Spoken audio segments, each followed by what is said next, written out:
No meio dessa guerra, né? E olha só, com o aumento do preço do petróleo devido a essa guerra na Ucrânia e após o anúncio dos Estados Unidos de embargar aí o petróleo russo aqui no Brasil, a ABA, que é a Associação Brasileira das Empresas Aéreas, soltou uma nota sobre o impacto do preço do petróleo no querosene da aviação. Para entender melhor o que isso representa aqui e como está o setor nesse momento, a gente conversa agora com a advogada Flávia Ferreira, que é especialista em direito aeronáutico. Flávia, muito obrigado por atender a Record News. Primeiramente, eu gostaria de saber quais são os impactos, então, dessa questão do petróleo internacional para a aviação brasileira. Os impactos, acho que são vários, né? Tem muita coisa acontecendo ainda, muitas indefinições, mas, em geral, a gente pode observar que o setor de aviação, que sofreu tanto nos últimos 2 anos, com a pandemia, estava numa alta de recuperação, estava tentando se recuperar, né? Com a vacinação em massa de pessoas, e aí tentando levantar essa curva, né? Processo de recuperação, mas com um cenário bélico, uma guerra que estava completamente fora do cenário, né, fora do previsto, a gente vai ter que provavelmente reavaliar aí o cenário e tudo que vai acontecer. A gente tem uma situação em que o petróleo subiu demais, isso certamente vai afetar o preço das passagens e, enfim, e a gente vai ter aí um redesenho do cenário geopolítico na economia e no setor da aviação no mundo. Pois é, Flávia, depois desses 2 anos de pandemia, que afetou diretamente aí o setor de turismo e os voos comerciais aqui no Brasil e no mundo também, né? Em que momento está o mercado da aviação hoje? A gente tinha uma melhora prevista no segundo semestre do ano passado. Essa melhora, essa curva de melhora, né, ela era um pouco mais agressiva. Esperava-se que o setor fosse se recuperar de uma forma mais significativa, e isso não aconteceu. Na prática, o que a gente viu é que talvez as variantes do coronavírus afetaram essa curva, né, de melhora, de recuperação, e também os próprios comportamentos novos das pessoas, a forma como as pessoas estão reagindo, né, à pandemia e estão se relacionando depois desse evento. Isso mudou a forma como as pessoas se relacionam, isso tem mudado o comportamento de como e quando as pessoas voam. Então, essa melhora que era esperada já não é mais tão significativa, e além disso, agora a gente tem um outro fator, né, de reajuste, que é a questão bélica. Isso afeta inúmeras formas. A gente está falando não só do preço do combustível, mas afeta, por exemplo, o espaço aéreo. Enfim, você tem uma série de fatores que vão ter que ser reavaliados para a gente continuar aí a seguir adiante o processo de desenvolvimento do setor. E quanto de custo esse combustível representa para a aviação?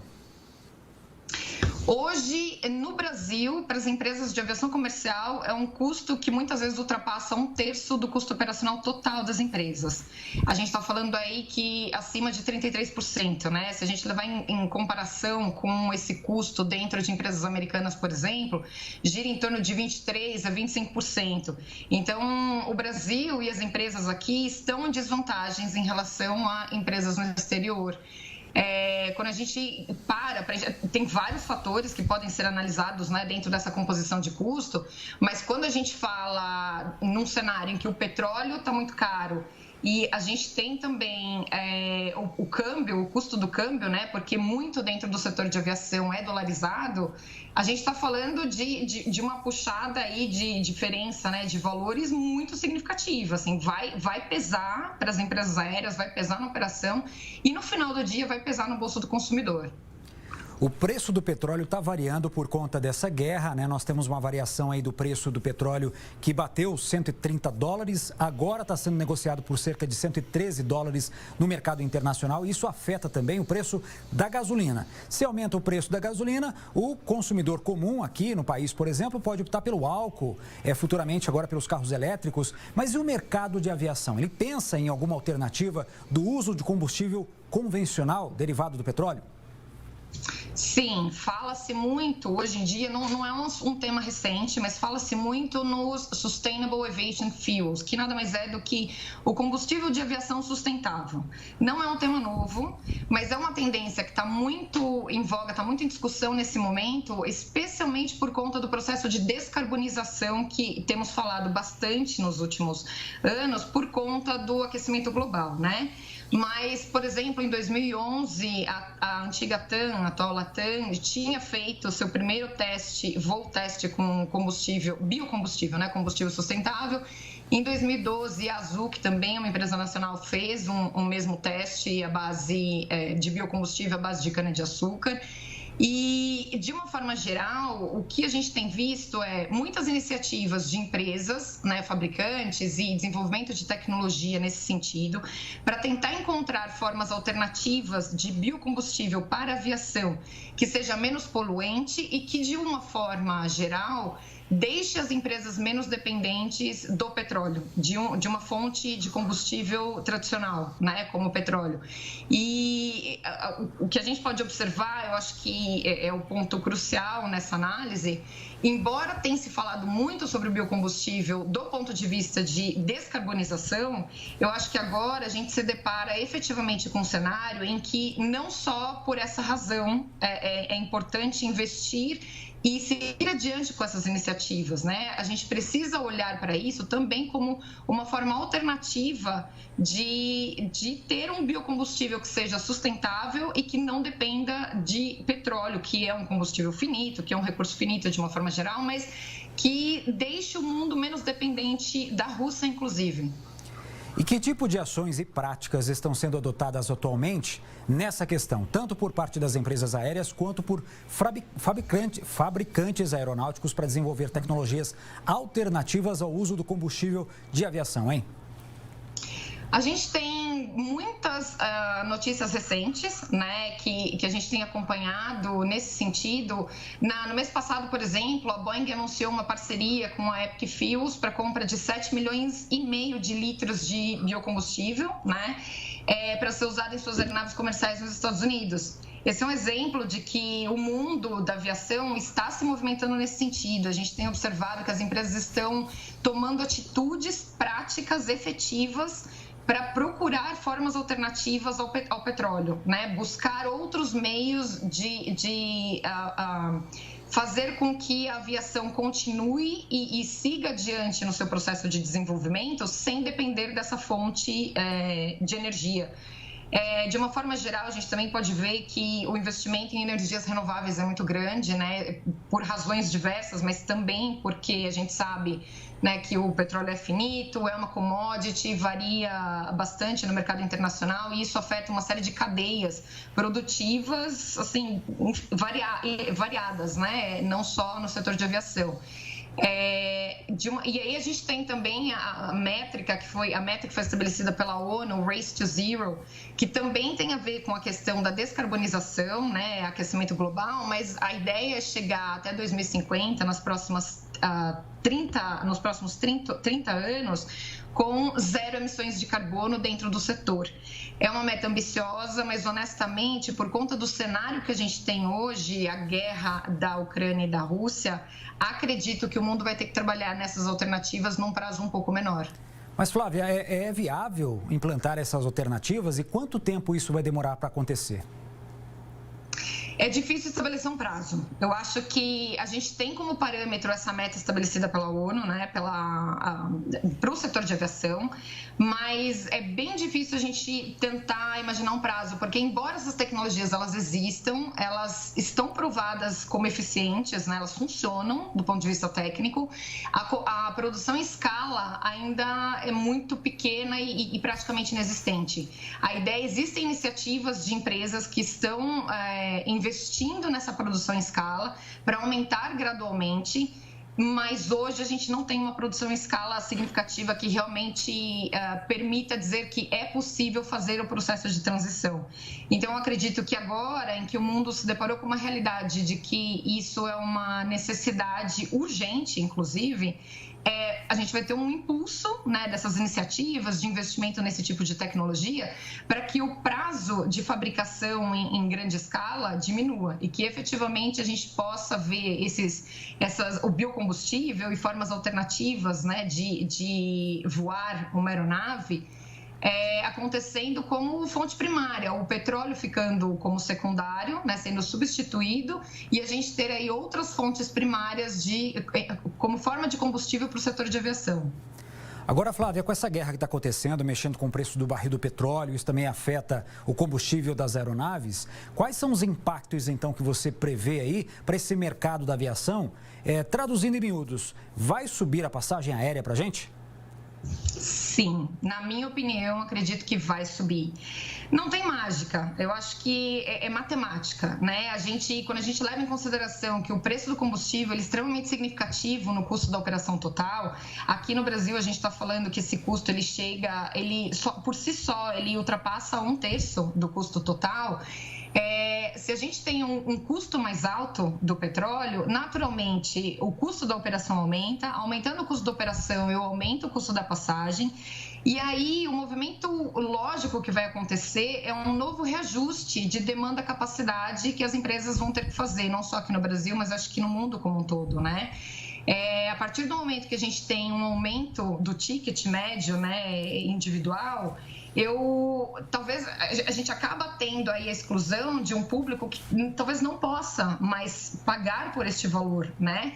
E aí eu tenho uma diminuição da demanda. A partir do momento que eu tenho uma diminuição da demanda, as empresas precisam reajustar a capacidade e a oferta que elas têm no mercado, porque se elas não fazem esse reajuste, elas deixam de ser lucrativas, elas deixam de ser eficientes. Então, a gente já está vindo de um processo bastante difícil, que foi a pandemia, né? 2 anos de muitas perdas.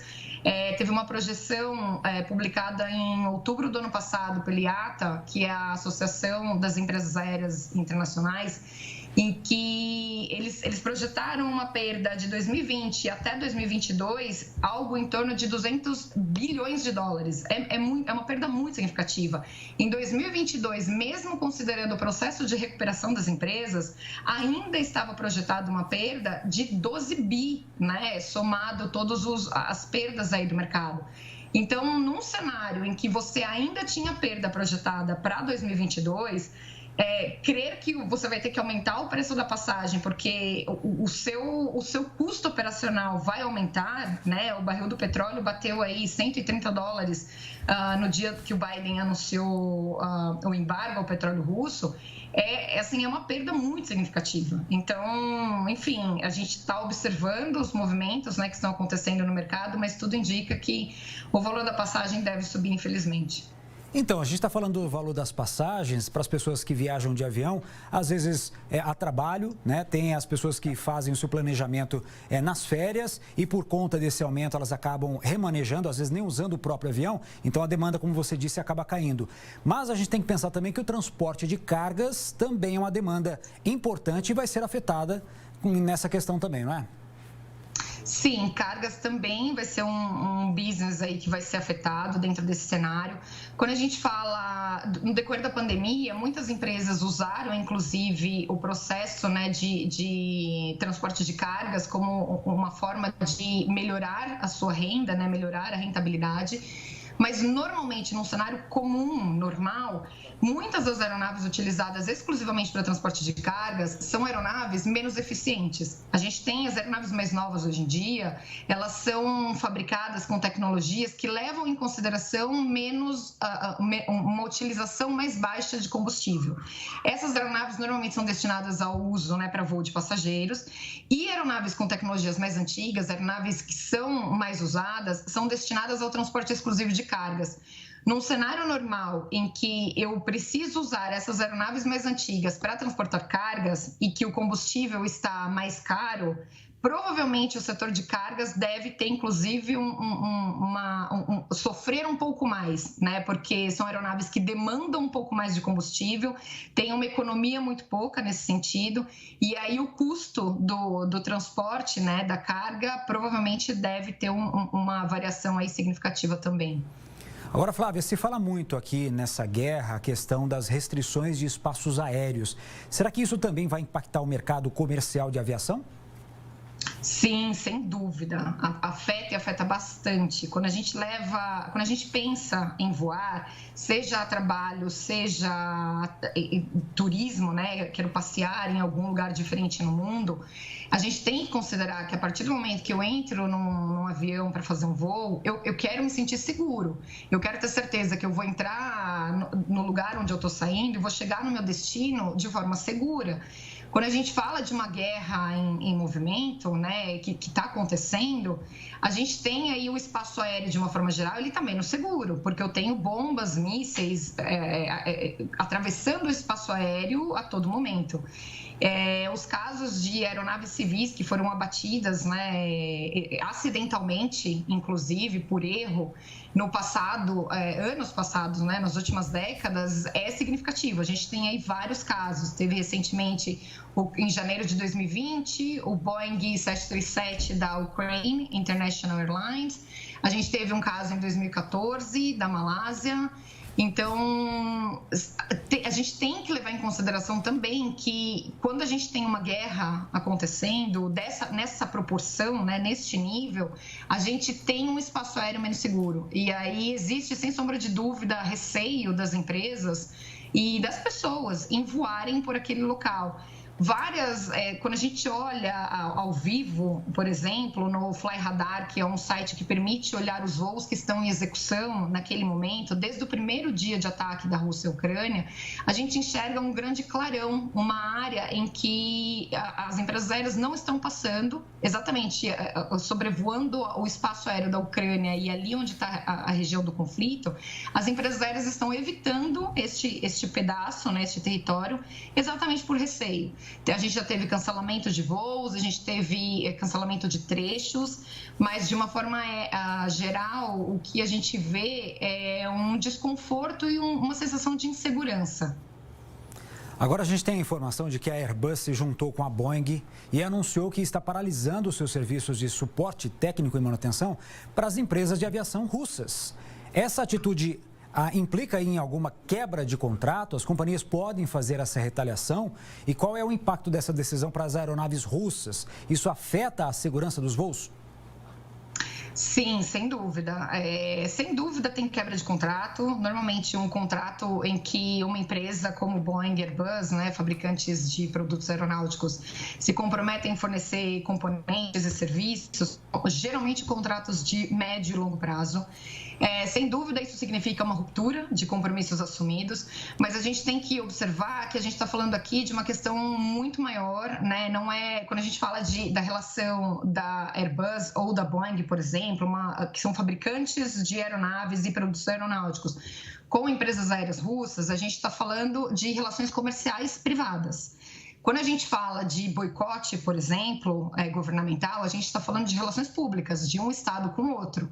A partir do momento que Estados Unidos e vários outros estados, países europeus, assumiram publicamente e colocaram imposições, embargos, né, à Rússia por conta da guerra que ela está promovendo, a relação não é mais privada, ela está dentro da esfera pública. E dentro deste cenário, as empresas elas estão sujeitas às legislações e as determinações do seu país de origem. A Boeing, por exemplo, americana, ela não poderia ignorar, né, o embargo determinado pelo governo norte-americano e seguir adiante com o fornecimento desses serviços ou desses produtos. Ela precisa observar a legislação e as determinações do seu estado de origem. Então, não é uma simples quebra de contrato, é efetivamente obedecer e observar a legislação que é aplicável a cada uma dessas empresas. A relação pública sempre vai se sobrepor à relação comercial privada. Muito bem, a gente conversou então